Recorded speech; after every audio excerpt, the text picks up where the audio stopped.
One of our most popular current series of control arm bushings, both offset and standard tube replacement, is the series of bushes fitted to Hilux, Prado and 200 series Land Cruisers.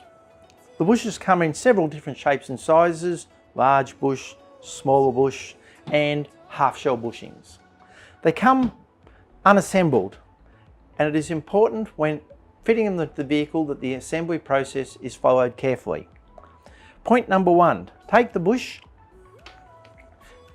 fit grease to the inside liberally and carefully make sure there is ample grease fitted inside. The more the merrier. This grease will spread itself and last the lifetime of the bushing. Install the tube, which will fit in nice and easily, like so. Excess grease can be wiped off on the thrust face and apply a little bit more on the other face. I always make the comment, a liberal coating of grease is twice as much as you need because it is an assembly process. The next important stage is to fit the thrust washers. Now these are a clamp-on system and they often will probably need tap with a hammer to make them seat properly.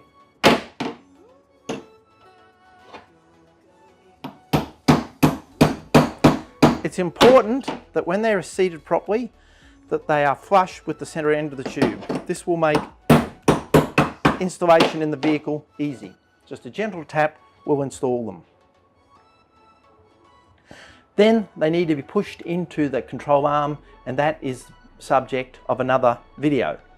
One important point, these are designed for Toyota original equipment control arm bush sizings.